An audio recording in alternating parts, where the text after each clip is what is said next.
Greetings, and this is going to be a short presentation because I actually want to watch a live presentation myself, 50 minutes, but been a very interesting day. So, it's often talked about that water contains memory, and recently I've seen it on social media where it talks about scientists have discovered that trees talk to each other through their roots. Now, bear in mind that trees work on something called tension. They draw water up. If you were to take a slice of a tree branch or a tree trunk and examine it under a microscope, it looks like a collected grain at right angles between each layer to stop that movement. So if trees contain, at what level are they communicating? Are they communicating with their immediate neighbours or something more? Now, I would suggest with the rainforest and the interaction between rainforests and ecosystems created, that it is all interconnected. Therefore,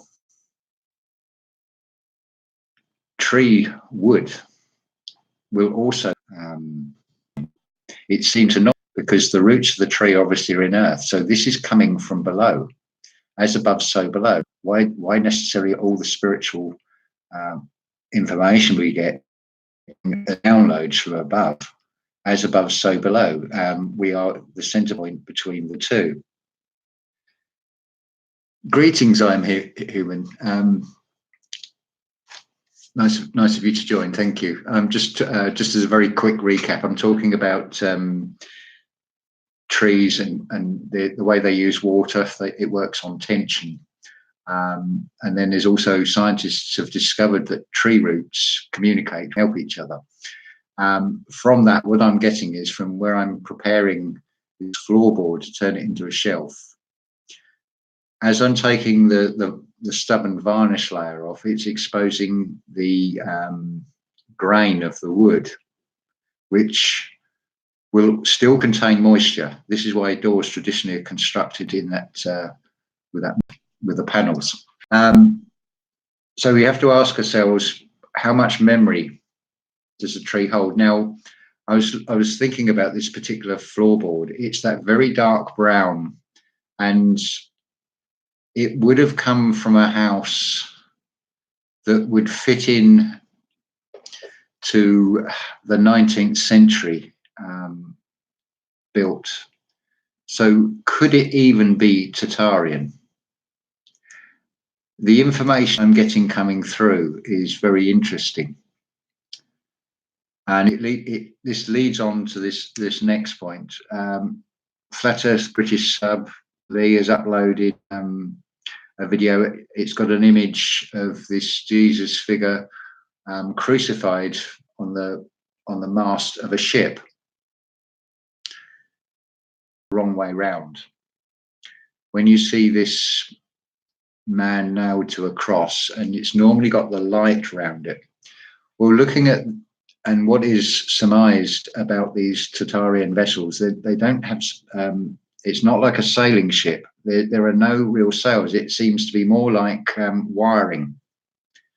So the question then comes to what would happen if you were to magnify a human body or electromagnify a human body. Presumably, if it's electrified, it will be fried, which I can see that the dark side has turned into sort of showing the light coming out. It's there in the face, laughing at us yet again. I'm just going to catch up with your comments. Saline solution. My daughter was just in the hospital. Yes, it's a salt water solution, but we are our blood is like I think a salt water anyway, and obviously we've got the 12 salts. I don't think that does any harm. It probably is being used to help with the flow. Salt seems to add buoyancy. I saw an experiment with eggs and just in water and then stirring it in a bowl, and then also then adding salt in, and it adds buoyancy, and the eggs come to the surface. I seem to remember with that. So there's something in the use of the salt in the. I mean, it's sea line really. So, it's a play on words with the spelling and changing the vowels slightly, as far as I can see. Yeah, electrolytes.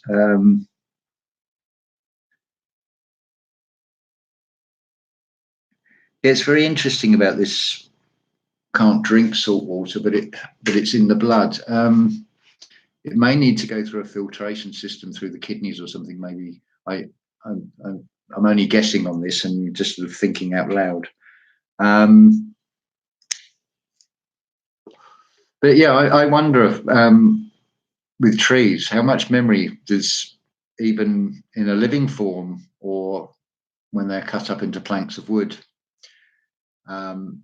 Maybe the exception might be pine because they're young trees, but the traditional furniture will be walnut and oak and teak and the more expensive woods. I mean, you can still get them, but you pay an absolute fortune for them these days. Pine is force grown, obviously, for profit.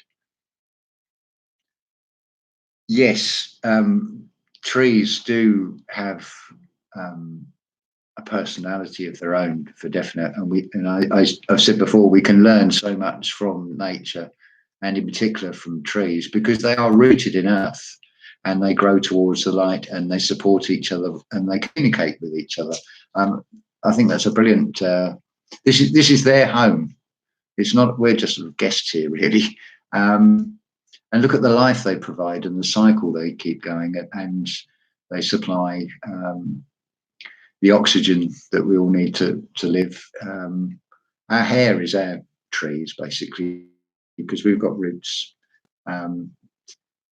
It's going into our heaven, so it's sort of a, I suppose you could say, sort of like another level, but still replicating the same pattern with this. There's something else I was not related to that subject. I'll just leave that out there about it. But there's that saying about having a feel for wood, and it is something rather magical about seeing the wood grain, and it tells the story of the tree. But maybe it's not just visually. Maybe it's saying it in other ways. Listen to them again.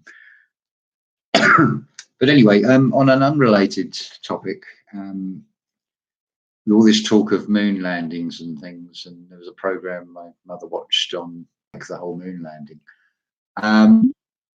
Going just on the official narrative and just run with this, that it did happen and they did go to the moon and so on and so on. Now, you happen to be a businessman and you're a billionaire and you're thinking, right, I'm bored. I want to make more money. I want to invest in something and get a good return on it.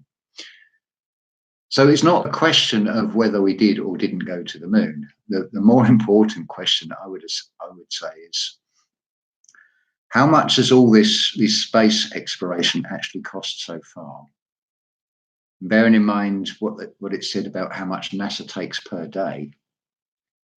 If I was a businessman, and bearing in mind we are in a world of commerce, I would not be investing in anything going out into space, because what have they ever brought back or given to anybody that is of any benefit whatsoever? And is there that they've ever brought back you can make a phenomenal profit from financially? And it's a big zero for both.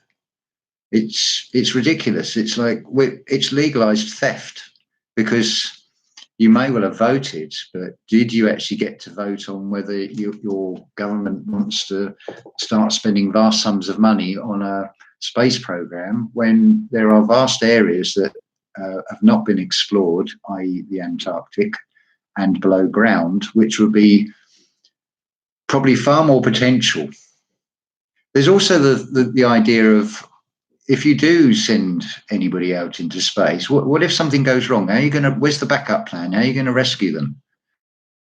Because they're out there on their own. It's there's no roadside recovery service for outer space, is there? So you on the financial grounds alone, you think, well, hang on a minute, that rocket has cost X number of $1 million and all the fuel and everything that it's used to get up there, and now we're just going to give it away because it's got in trouble and we can't retrieve it. So you've just lost millions of dollars on something you can't get back, or you're going to have to pump in huge sums of more money, and your chance of getting a return on your investment are absolutely zero, or less than zero by this stage. I mean, look at archaeology. It's cut. And yet with space exploration, where there is always talk of potential of finding this or finding that, and never actually do, they've brought absolutely nothing back of any benefit. So I would throw that one if anybody talks about going out into space. So that's the two things I wanted to, or three things, because you've got this crucified Jesus figure in these ancient paintings and things on a mast of a ship, and it's like, well, what is that really all about? Yeah, ground control to Major Tom. It's, yeah. But the whole thing is ridiculous anyway, as far as I can see. There's so many problems that if I was a businessman, I would be pulling that apart anyway and say, look, I want to see a plan of what you're going to use, what materials you're going to use. I mean, that doesn't make sense. The melting point of the materials used far less than tell us that the intense heat when they're re-entering this atmosphere after coming back from space. So it's like, well, how does that not melt? Warship, yes. It is all ship terms, maritime law. We're energy vessels, which is mostly water. So that again, what's in the blood? I would suggest that we do hold memories of our ancestors in this physical form that is passed down. And I think a lot of that comes into when you have this sort of knowing without any information. One other thing, I've just watched the live premiere. If you've not come across him, the Black Sheep researcher, do take a look at the presentation on I'd never heard of this before. I think it's 1518, the Dancing Plague. Partway through in the comments, somebody jogged my memory. There was, I think it was Hans Christian Andersen story of a girl that put on these red shoes and just could not stop dancing and couldn't take the shoes off. And it seems to refer back to that. And I think Paul is spot on with, it's along the Rhine and the Moselle that these dancing plagues happened, and it's linked with star forts. Now, I would say it's not a natural phenomenon. They've used what would have been a benevolent energy and twisted it and turned it into something awful. And I'm sure the dark side would find it highly amusing to, oh, look at those silly idiots. We've got them all dancing and they're going to dance themselves to death. And they'd probably take pleasure in it. Another thing, nothing actually changes except probably the spells or the spelling. We hear stories of Romans feeding Christians to the lions. Well, nothing's changed because they're being fed to the lying now. The one my mother goes to on the archway has a lion on each side of the arch. It's they're lying twice.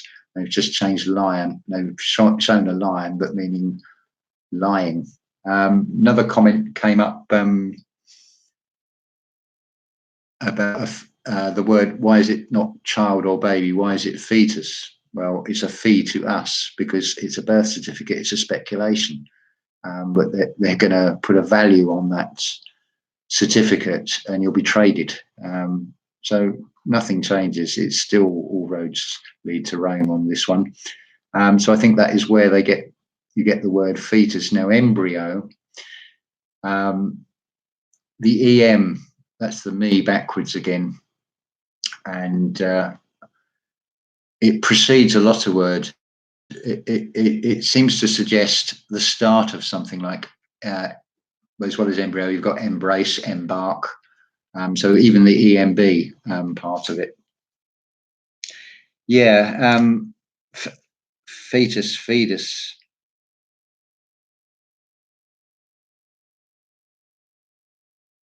That's interesting, the vulture. Because again, it's a bird with grabbing claws, and it's a scavenger, that one.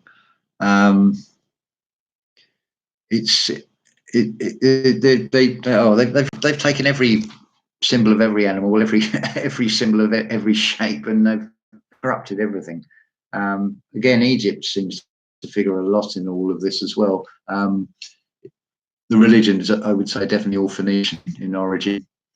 Even that, I mean, it's talked of like MK Ultra as being something new. I don't think it is. I think the dancing plague, something to do with the star forts frequency, apparently affected women and children.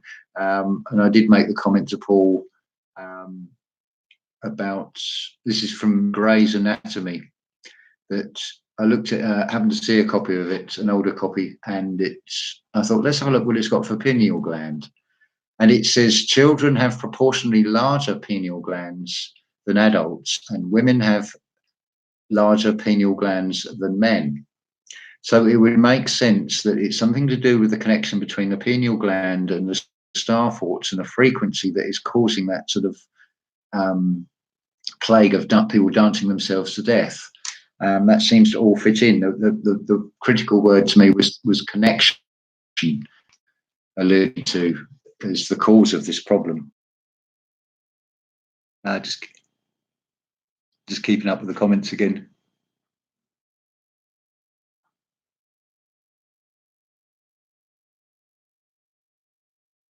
Yeah, innocence in a sense. Yes, that's how they change.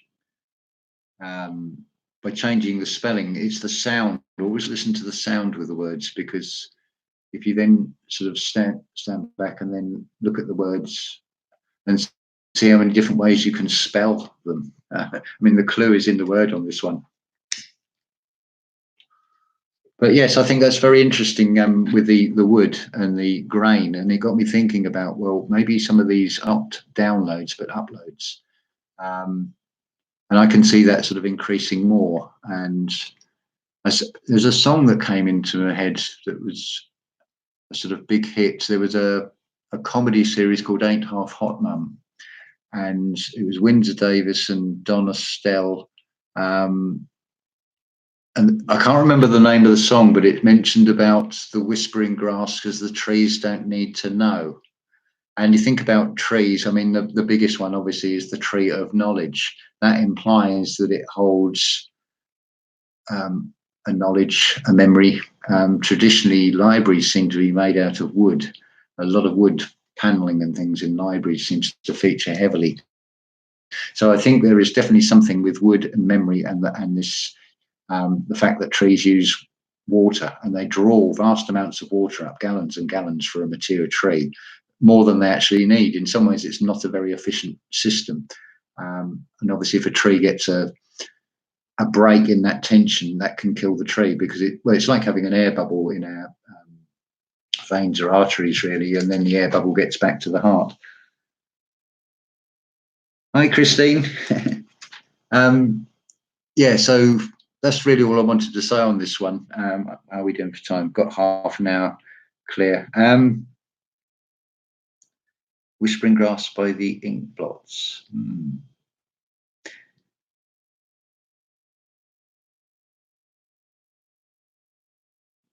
Yeah, salt. Well, salt, thinking about that as well, French word for salt is sel. And I think Italian, it might be cello. So it's often worth looking at the equivalent words to English in French, and certainly going down on the Mediterranean languages, also the Germanic, which makes up the other half really of English as we've got it today. And then when you go into these other European languages, the spelling does change anyway with a lot of words, or even the pronunciation.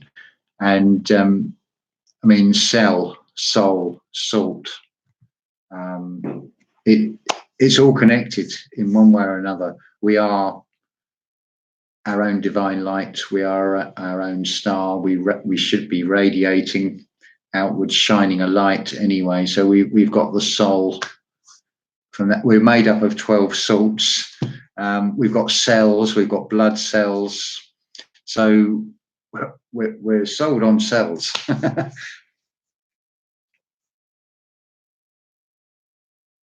Speak on double speak.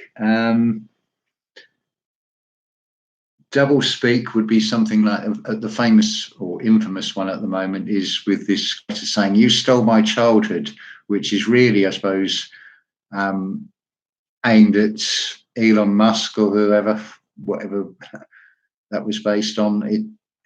A lot of these things that are put out there, it's a reverse speech. We're entering a war on terror. It's a war of terror. I'm trying to think of some other politicians who've said things. Another good one with an example of this double speak is the terms health and safety, and for security reasons, because the question has to be asked: whose security and whose health and safety?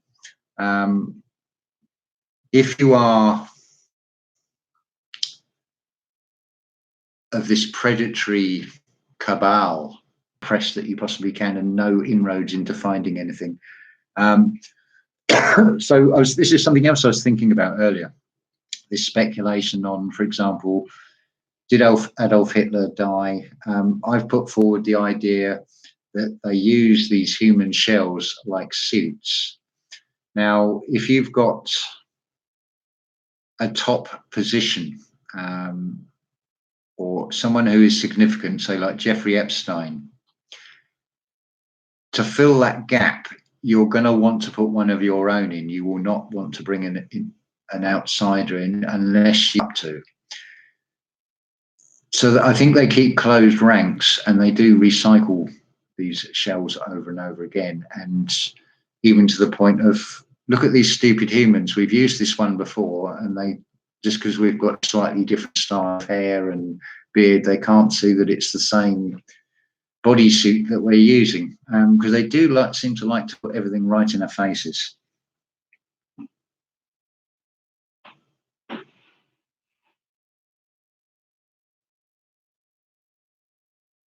So I'm just catching up with the comments. So yeah, I think part of decoding and working out what is going on is think as they would think. And if I was in, this is sort of like an extension of empathy. If you see what's they're doing and what they would need to keep a control on everything, then you start to then think, right, these key positions need to be from the inner circle. And there's other ones which they can, on a need-to-know basis, don't necessarily have to even be in on this. They would just go along with it because their pay packet depends on it.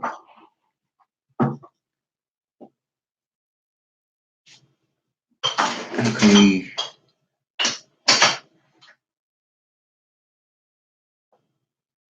Oh, how can we learn about the 12 salts? I can go through those. That's probably the easiest way to do this. I'll put in the description as well. That might be the idea. Right. So you've got 12 salts which correlate to the 12 signs of the zodiac. Now, normally it's a 9-month gestation period, and through the umbilical cord, you will be drawing exactly what you need. Obviously, after birth, you're given what you're given, and you can't express what you need. So generally, it seems to be it's the star sign that you are born under, and then the following two are the salts you need. So I'll go through this slowly. From what I've checked out with people, this seems to make sense. So if you're Aries, you will need potassium phosphate. If you are Taurus, you will need sodium sulphate. If you are Gemini, you will need potassium chloride. So with those first three, so if you're Aries, you'll probably need not just the potassium phosphate, but also the Taurus and the Gemini. So to carry on again, Cancer, you need calcium chloride. Leo, you need magnesium phosphate. Virgo, you need potassium sulphate. Libra, you need sodium phosphate. Scorpio, calcium sulphate. Sagittarius, silica. Capricorn, calcium phosphate. Aquarius, sodium chloride, and Pisces, iron phosphate. So those are, so I would make notes of this, but I will put it in the description. If you, it's the sign you're born under, and then the following two are generally what you need. It may be that you get a particular craving for a certain food. Now, if you look on the ingredients, it will say salt. It won't tell you exactly which salt it is. You need to then do a little bit of digging on internet search, and then what is the salt in peanut butter, for example, and then look at that and see if it fits. If you detest peanut butter, then it probably means you are not of the star sign that needs that particular salt.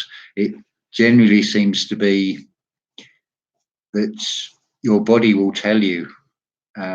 So sometimes even the rubbish foods, it's got that salt in that your body is telling you it needs.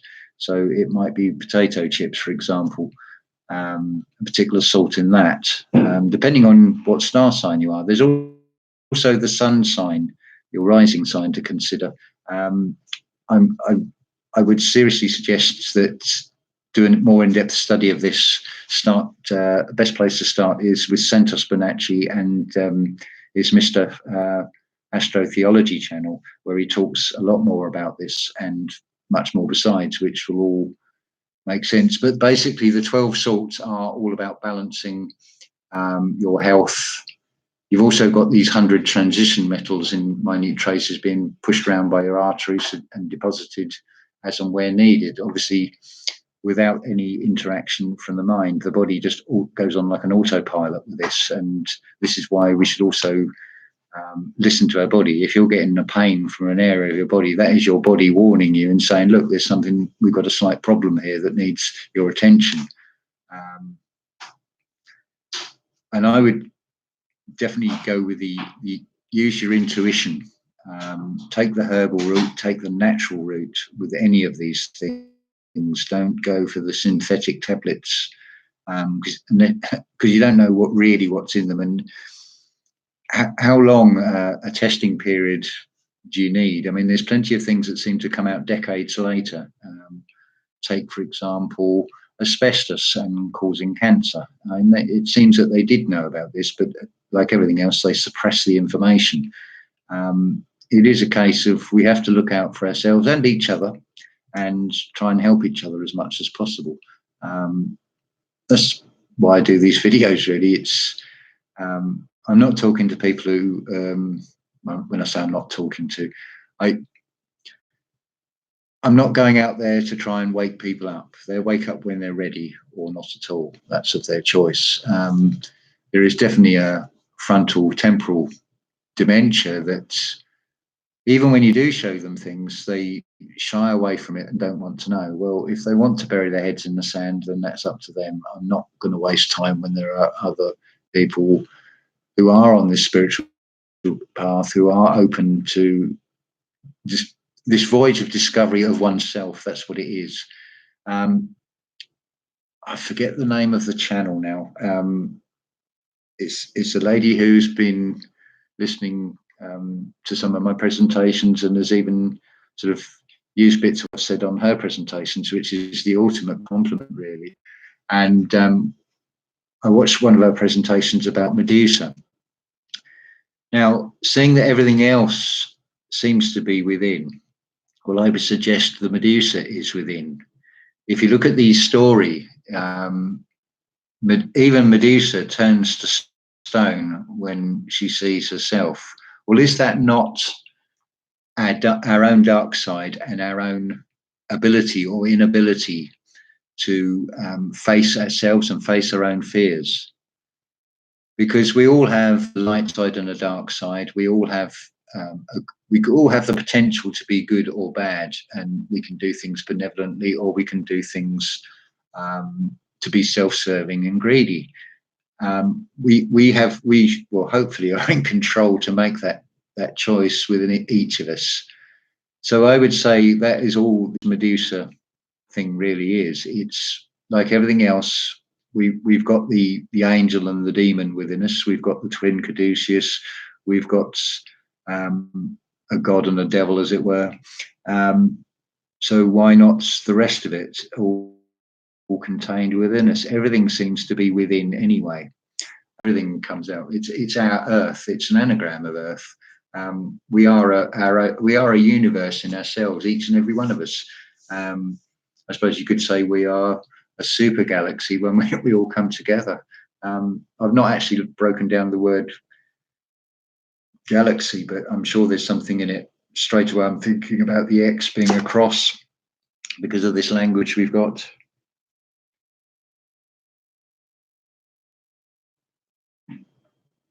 Right, thank you. Medusa is basically the divine feminine. Yeah. Yeah, the snake. Yeah, actually mine's going into snakes, right? Perhaps I'll be a Mr. Medusa. It always seems to be that to sort of reverse things. So something that is singular is put out as something that is multiple, and something that is multiple is sold to us as something that is singular. So this is why when they talk about Son of God, it's not a singular being or person. It is the sun, the light within each and every one of us. Whether we choose to start shining that outwards and being the best version of ourselves we can be is the critical part to this. Well, that's a good time. 21:44.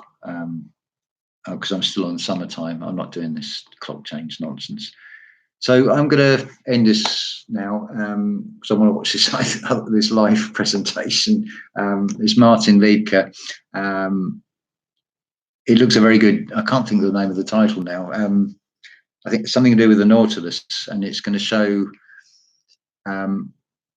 energy and ancient technology references to Tartaria. Very well worth watching if you've never seen him. I would thoroughly recommend watching his presentations. They are fabulous. Anyway, I wish you all a wonderful day. I'm going to get this set up ready so we don't have all these problems. We're trying to end the stream like I did yesterday, and pretty much right. Ta-ta for now.